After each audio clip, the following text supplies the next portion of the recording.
से सोई पड़ी है, मानो जैसे कोई बहुत बड़े राजकुमार की राजकुमारी हो। अरे वो छोरी, सुबह के 8 बज गए और अभी तक सोई पड़ी है, और घर का काम क्या तेरा बाप करेगा? चल चल उठ और जाकर किचन का काम कर ले, और सुन, सबसे पहले चाय बना के लेके आ। सावित्री, तुम क्या कर रही हो? क्या बच्चों से इस तरह बात करते हैं? देखो जी, आप तो चुप ही करो। आपकी बिटिया रानी 8 बजे सुबह तक सोई पड़ी है, तो घर का काम क्या तुम करोगे? क्यों रे छोरी, तू अभी तक गई नहीं? अब ज्यादा रोने का एक्टिंग मत करो और जाकर काम करो। ओहो मम्मी, मुझे सोने भी नहीं देती, कितनी शोर मचा रही हो। ओहो मेरी लाडो रानी, सो जा सो जा मेरी लाडो रानी। देखा देखा, आपकी वजह से मेरी बच्ची सो नहीं पा रही है। वाह सावित्री वाह, आखिर तुमने सौतेली माँ होने की सबूत दे ही दी। एक तुम्हारी ये लाडो रानी बेटी है जो 10 बजे तक सोई रहती है, ना तो टाइम से स्कूल जाती है और ना ही कोई घर का काम करती है। फिर भी तुम तो इसे कभी नहीं डांटती। और एक वो बेचारी पिंकी है जिसके पीछे सुबह शाम पड़ी रहती है, क्योंकि उसकी माँ नहीं है ना, और तुम उसकी सौतेली माँ हो। लेकिन हो तो आखिर माँ ही। क्या भगवान ने तुम्हारे सीने में माँ का दिल नहीं दिया?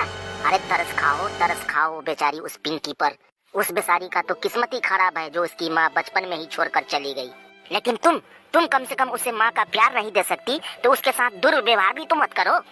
अरे बेटी तो घर की लक्ष्मी होती है, चाहे वो फिर सौतेली हो या फिर अपनी। लेकिन तुम्हें इन बातों से कोई फर्क नहीं पड़ने वाला। लेकिन उस ऊपर वाले से तुम डरो जो सब कुछ ऊपर बैठा देख रहा है। सावित्री, जो जैसा करता है उसे उसका अज्र दुनिया में ही चुकाना पड़ता है। अरे अब बस भी करो, मैंने क्या कह दिया तुम्हारे बिटिया रानी जो टर किए जा रहे हो उस वक्त से? मैं चुप हुई, इसका क्या मतलब? कुछ भी बोलोगे, कुछ भी बोलेगा तुम? वो तो याद रखना, मेरे मम्मी पापा ने ताऊ जी के कहने पर मेरी शादी तुमसे करवा दी, वरना तुम्हारे जैसे बुढ़े से कौन शादी करता। अरे मेरी तो मत मारी गई थी जो शीला के मरने के बाद मैंने तुमसे शादी कर ली और खुद अपने हाथों से अपने बच्चों की जिंदगी खराब कर दी। तो क्या मैं ही गई थी तुमसे कहने कि मुझसे शादी कर लो, मुझसे शादी कर लो, जो तुम मुझसे इस तरह ताना दिए जाते हो?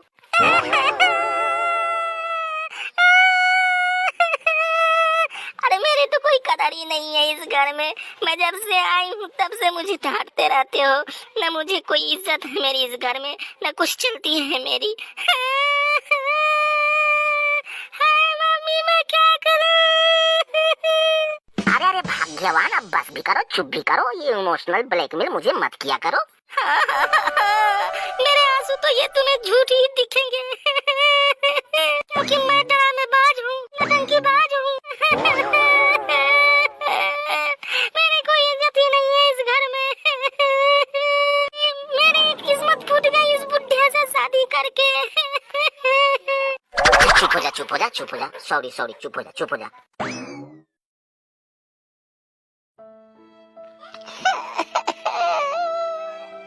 माँ, तुम कहाँ हो माँ? मुझे तुम्हारी बहुत याद आती है माँ। मुझे बचपन में ही छोड़कर क्यों चली गई माँ? माँ, मुझे तुम्हारी बहुत याद आती है माँ। क्या तुझे मेरी याद नहीं आती माँ? माँ, तुम्हारे जाने के बाद मुझे मेरी नई वाली माँ बहुत मारती है मुझे। मेरे से घर का सारा काम अकेला ही करवाती है। माँ, मैं बहुत छोटी हूँ ना, इसलिए मुझसे इतना सारा काम नहीं होता। माँ, तुम कहाँ हो माँ? क्या मेरी आवाज सुन सकती हो माँ? बेटी पिंकी, चुप हो जा मेरी बच्ची। माँ, कहाँ हो माँ? ये कैसी आवाज है? क्या तुम बोल रही हो माँ? हाँ मेरी बच्ची, मैं तुम्हारी माँ बोल रही हूँ। मुझे भी तेरी बहुत याद आती है। मैं सब कुछ देखती रहती हूँ। मैं हमेशा ही तुम्हारे साथ रहती हूँ। बस मेरी बेटी, तुम सब्र करो, बहुत जल्द ही तुम्हारी सारी तकलीफें दूर हो जाएंगी। मैं बहुत जल्द ही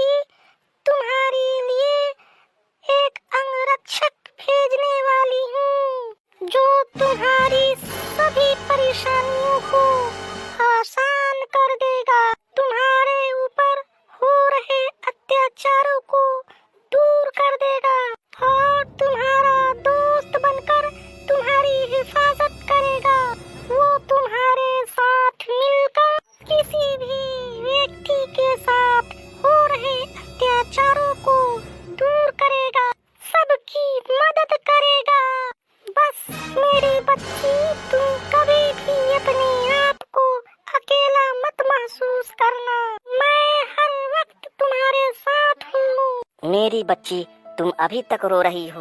बेटी, तुम्हारी ऐसी हालत की जिम्मेदार मैं हूँ। मैं हूँ वो बदकिस्मत इंसान जो अपने हाथों अपने बच्ची का जिंदगी बर्बाद कर रहा हूँ। मुझे माफ कर दो मेरी बच्ची। नहीं नहीं पापा, आप बहुत अच्छे हैं, मैं सब कुछ समझती हूँ।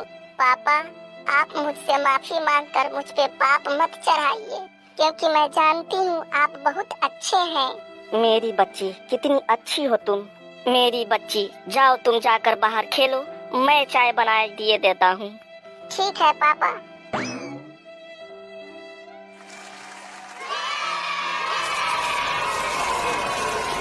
पिंकी पिंकी, इधर इधर, ये लो। हाँ तुम भी लो। अरे कोई है, मुझे संभालो कोई मुझे। मेरे सर में चक्कर हो रहा है, मैं गिर रहा हूँ। बाबा बाबा, आपको क्या हो रहा है बाबा? बेटी, मुझे बहुत ही खांसी हो रही है और मेरे सीने में बहुत दर्द हो रहा है। बेटी, तुम मुझे मेरे घर तक छोड़ दो, भगवान तेरा बहुत भला करेगा। कोई बात नहीं है बाबा, आइए मैं आपको आपके घर तक छोड़ देती हूँ। भगवान तुझे बहुत भला करे बेटी, तुम्हारी सारी तकलीफें दूर हो। तुम इतनी छोटी होकर भी मेरी कितनी मदद कर रही हो बेटी, वरना आज के जमाने में कौन किसकी मदद करता है। सदा ही सुखी रहो बेटी, भगवान तुम्हारी हिफाजत करे, तुम्हारी हर इच्छा पूरी करे। चले बाबा, मैं आपको छोड़ देती हूँ।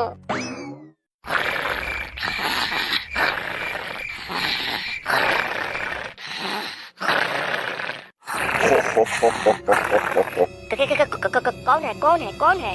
मैं हूँ रक्षक। कौन रक्षक? मैं हूँ धरती पे हो रहे अत्याचारों को रोकने वाला रक्षक। मैं हूँ सबकी मदद करने वाला रक्षक। यहाँ क्या कर रहे हो तुम? मैं तुम्हें सबक सिखाने आया हूँ, क्योंकि तुमने बेचारी पिंकी के साथ बहुत ही अन्याय किया है।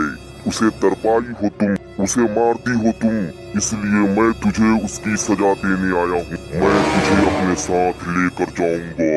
नहीं नहीं, मुझे छोड़ दो, मैं कभी अब ऐसे नहीं करूँगी। मैं पिंकी के साथ अच्छा सलूक करूँगी। नहीं नहीं, तुझे तो मेरे साथ अभी जाना ही पड़ेगा। नहीं, छोड़ दो। चलो मेरे साथ। ये मुझे तुम कहाँ लेके चले आए? तुमने जो पिंकी के साथ किया है उसकी सजा तुझे जरूर मिलेगी। मैं तुझे इस बर्फीली पहाड़ पे अकेला छोड़कर चला जाऊं और तुम यहाँ ठंड में तड़प तड़प कर मर जाओगी। नहीं रक्षक जी, मुझे माफ कर दीजिए। मैं अब कभी भी पिंकी के साथ दुर्व्यवहार नहीं करूंगी। मैं उसे अपनी सगी बेटी की तरह मानूंगी। मैं घर का सारा काम खुद करूंगी और उसको अपने बच्चों के साथ स्कूल भेजूंगी। तो ठीक है, मैं इस बार तुझे माफ किए देता हूँ, पर इसके बाद फिर कभी माफ नहीं करूँगा। कौन है कौन है कौन है? हाँ, ये कैसा सपना था? पिंकी पिंकी कहाँ है पिंकी? पिंकी, मुझे माफ कर दो बेटी, मैं कभी ऐसा अब तुम्हारे साथ नहीं करूँगी। क्या हुआ मम्मी, इतनी घबराई हुई क्यों हो?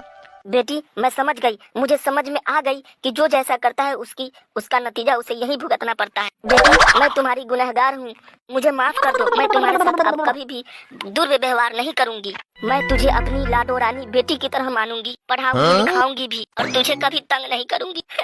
मुझे माफ कर दो बेटी। ए जी, आप पिंकी को कह दें मुझे माफ कर दें। अच्छा सावित्री, चुप हो जाओ। मुझे खुशी है कि तुम्हें समझ तो आई, हम सब ने तुझे माफ किया। ए जी, आप मुझसे वादा करो, मुझे कभी आप डांटोगे भी नहीं। नहीं सावित्री नहीं, चलो अब हंस भी दो। हंसो।